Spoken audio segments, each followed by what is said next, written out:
صلی اللہ علی النبی الامی وعلی آلہ وصحبہ وسلم۔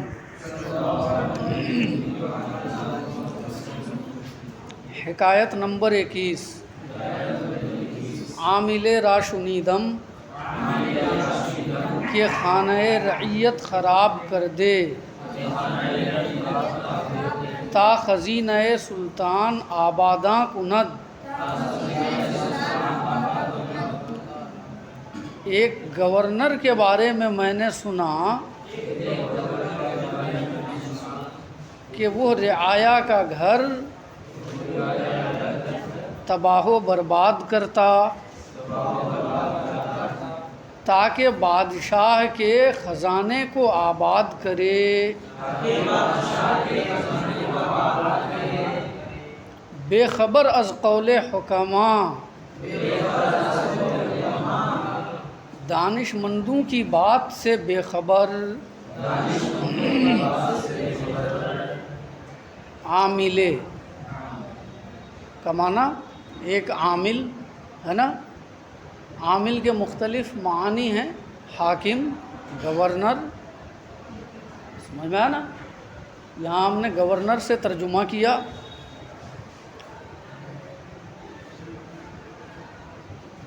اس کے بعد یہاں دیکھیے، تا خزینہ سلطان آباداں کند۔ خزینہ، خزینہ بمعنی خزانہ، خزینہ بمعنی خزانہ، اور خزینہ کا معنی خزانہ رکھنے کی جگہ بھی آتا ہے، یعنی خزینہ خزانے کے معنی میں بھی آتا ہے اور گودام کے معنی میں بھی آتا ہے۔ گودام، خزانہ رکھنے کی جگہ ہے نا، تو آپ گودام سے بھی ترجمہ کر سکتے ہیں۔ تو ترجمہ یوں ہو جائے گا، تا خزینہ سلطان آباداں کند، تاکہ وہ بادشاہ کے گودام کو آباد کرے۔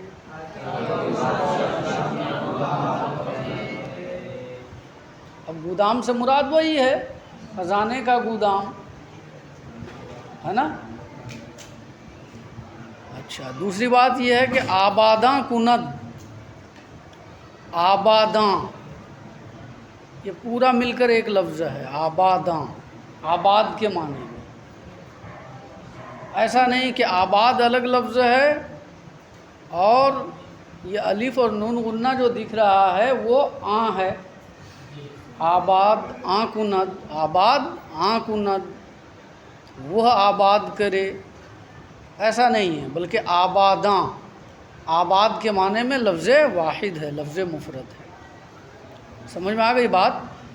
بے خبر از قول حکماں، یہ عامل کی صفت ہے، عامل کی صفت ہے، یعنی وہ عامل، وہ حاکم، وہ گورنر دانش مندوں کی بات سے بے خبر تھا۔ تو ترجمہ سمجھ میں آ گیا، سلیس ترجمہ۔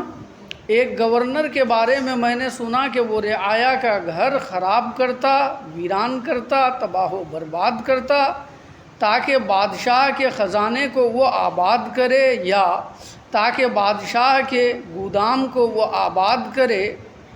حکیموں کے قول سے بے خبر، کہ گفتاند، کیونکہ انہوں نے فرمایا ہے، ہر کے خدائے عز و جل را بیازارد،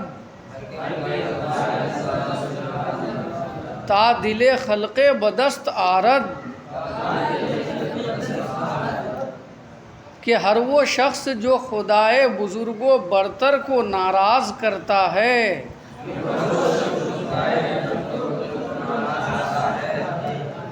تاکہ وہ کسی مخلوق کے دل پر قابض ہو،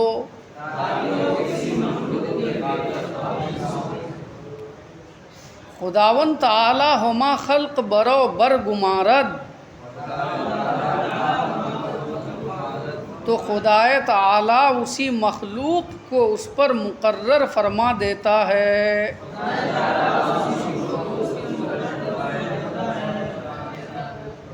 بعض نسخوں میں یہاں پر عبارت اس طرح ہے، ہر کے مخلوق خدا را بیازارد، تا دل خلق بدست آرد، معنی یہ ہے اس نسخے کے مطابق کہ ہر وہ شخص جو خدا کی مخلوق کو تکلیف دیتا ہے تاکہ وہ خدا کی مخلوق میں سے کسی مخلوق کے دل پر قبضہ کرے،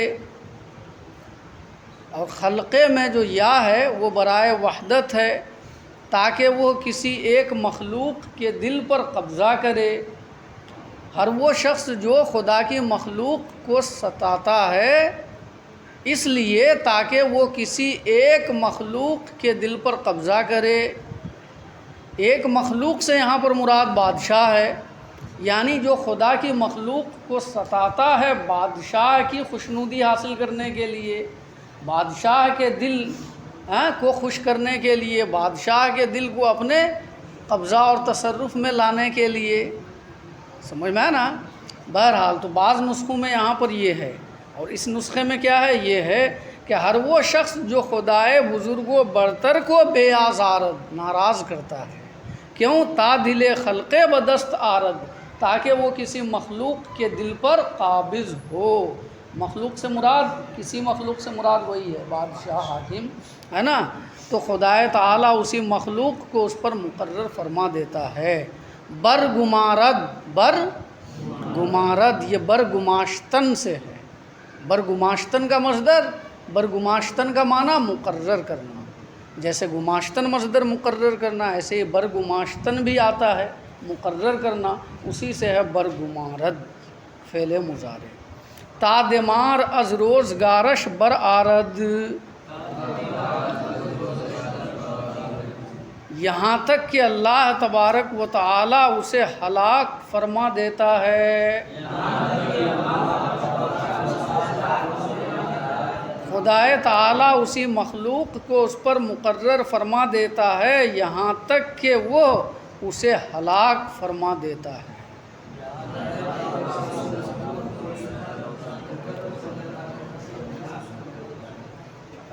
دمار از روزگارش برآرد میں بہتر یہ ہے کہ برآرد کا فاعل خلق کو قرار دو، یہاں تک کہ وہ مخلوق اسے ہلاک کر دیتی ہے،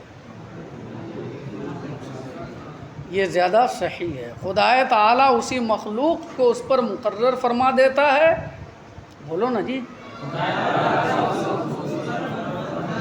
تا دمار از روزگارش برآرد، یہاں تک کہ وہ مخلوق اسے ہلاک کر دیتی ہے۔ دمار یا دمار اس کا معنی ہے ہلاکت۔ کیا معنی ہے اس کا؟ ہلاکت۔ سمجھ میں ہے نا؟ عام طور پر لوگ دال کے کسرے کے ساتھ لکھتے ہیں دمار، لیکن اس کی فارسی شرح میں تلفظ بتایا ہے دمار، دمار۔ سمجھ میں ہے نا؟ اور دمار از چیزیں برآوردن کا معنی ہے ہلاک کرنا۔ دمار از چیزیں برآوردن کا معنی کیا ہے؟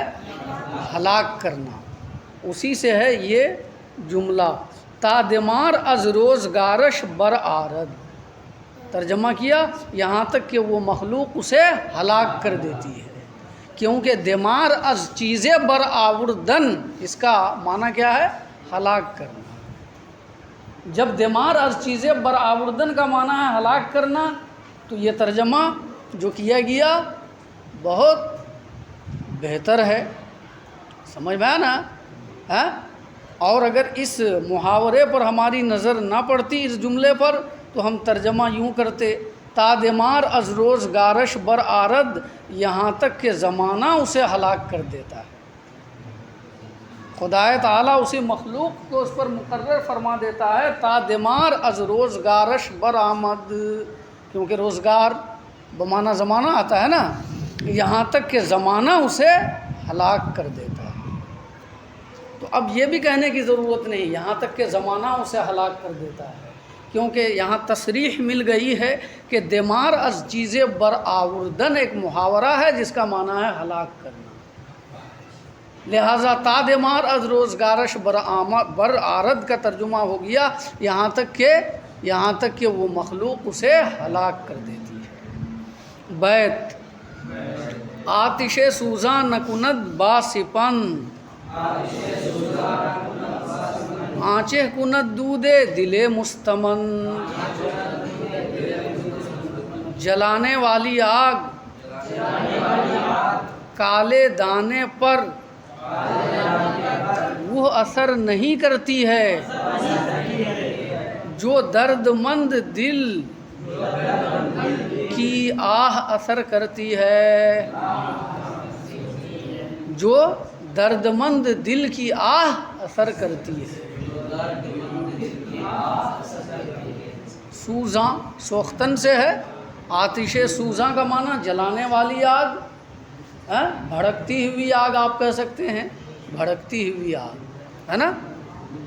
اور با سپند، سپند کا معنی ہے ایک کالا دانہ جسے جلایا جاتا ہے کسی کی نظر بد کو ختم کرنے کے لیے اور خوشبو کے لیے، یعنی ایک کالا دانہ ہے سپند ہے نا، جسے جلا کر دھونی دیتے ہیں، خوشبو لیتے ہیں، نیز اس سے کسی کی نظر بد کو دور کرتے ہیں۔ تو سپند سمجھ گئے نا، وہ کالا دانہ ہے جسے جلا کر خوشبو حاصل کرتے ہیں اور کسی کی نظر بد کو دور کرنے کے لیے اس سے دھونی دیتے ہیں۔ اور دودھ، دودھ کا معنی کیا ہے؟ آہ، دودھ کا معنی ہے آہ، دودھ کا معنی ہے دھواں، دھواں سمجھ میں ہے نا۔ اور مستمند کا معنی ہے حاجت مند، حاجت مند، ضرورت مند، غمگین، یہ سب اس کے معانی آتے ہیں۔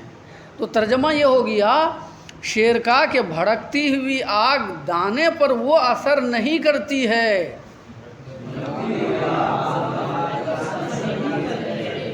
جو اثر حاجت مند کے دل کی آہ کرتی ہے۔ مستمند کو یہاں پر آپ مظلوم کے معنی میں بھی لے سکتے ہیں، مظلوم، جو اثر مظلوم کے دل کی آہ کرتی ہے، یعنی بھڑکتی ہوئی آگ اتنی سرعت کے ساتھ، اتنی تیزی کے ساتھ کالے دانے کو نہیں جلاتی ہے جتنی تیزی کے ساتھ مظلوم کے دل کی آہ باب اجابت سے ٹکراتی ہے۔ لہٰذا کسی مظلوم کا دل مت دکھاؤ اور کسی حاجت مند اور درد مند انسان کو پریشان نہ کرو، کہیں ایسا نہ ہو کہ اس کے دل کا دھواں، اس کے دل کی آہ تمہاری خرمن زندگی کو جلا کر راکھ کرو۔ سمجھ میں آئی بات؟ سرے جملہ حیوانات گویند کے شیر است، کہتے ہیں کہ تمام جانوروں کا سردار شیر ہے۔ سر بمانا سردار ہے نا، جملہ حیوانات تمام حیوانات، وہ اذل جانوراں خر، اور جانوروں میں سب سے کم ترین اور حقیر گدھا ہے۔ وہ باتفاق خرے بار بر بہ کے شیر مردم در،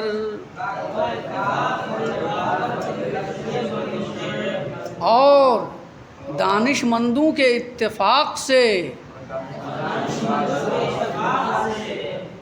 یہ بات ثابت ہے کہ بوجھ ڈھونے والا گدھا لوگوں کو پھاڑنے والے شیر سے بہتر ہے۔ ترجمہ سمجھ میں آیا؟ کہتے ہیں کہ تمام جانوروں کا سردار شیر ہے اور جانوروں میں سب سے زیادہ ذلیل اور حقیر گدھا ہے، اور دانش مندوں کا اتفاق ہے کہ بوجھ ڈھونے والا گدھا لوگوں کو پھاڑنے والے شیر سے بہتر ہے۔ بعض نسخوں میں یہاں پر ہے وہ باتفاق خرد منداں خرے بار بر بہ کے شیر مردم در، اس نسخے میں خیرتمنداں کا لفظ نہیں ہے، لیکن مراد وہی ہے، باتفاق سے مراد وہی ہے، باتفاق خیرتمنداں۔ خرے بار بر، بار بر کا معنی کیا ہے؟ بوجھ ڈھونے والا۔ دیکھو بار کا معنی تو معلوم ہے نا، بوجھ۔ بر جو ہے نا یہ ہے بردار کا مخفف، بردار کا معنی اٹھانے والا، اس کا مخفف ہے بر، بار بر بوجھ اٹھانے والا، یعنی بار بردار تھا اصل میں، نہیں سمجھے؟ اسی طرح مردم در، مردم در کا معنی لوگوں کو پھاڑنے والا، مردم کا معنی لوگ، یہ تو تم جانتے ہی ہو، در کا معنی پھاڑنے والا، کیونکہ یہ در درندہ کا مخفف ہے، درندہ کا معنی پڑھ چکے ہو نا، پھاڑنے والا، ہاں اسی کا مخفف ہے در، تو مردم در کا معنی کیا ہوا؟ لوگوں کو پھاڑنے والا۔ سمجھ میں آئی بات؟ ہاں، اور کہہ کے بارے میں بتا چکے ہیں پہلے کہ یہ کہہ یہاں پر کیسا ہے، سمجھ میں آیا نا؟ ترجمہ کیا ہوا؟ دانش مندوں کے اتفاق سے بوجھ ڈھونے والا گدھا لوگوں کو پھاڑنے والے شیر سے بہتر ہے۔ صلی اللہ علی النبی الامی وعلی آلہ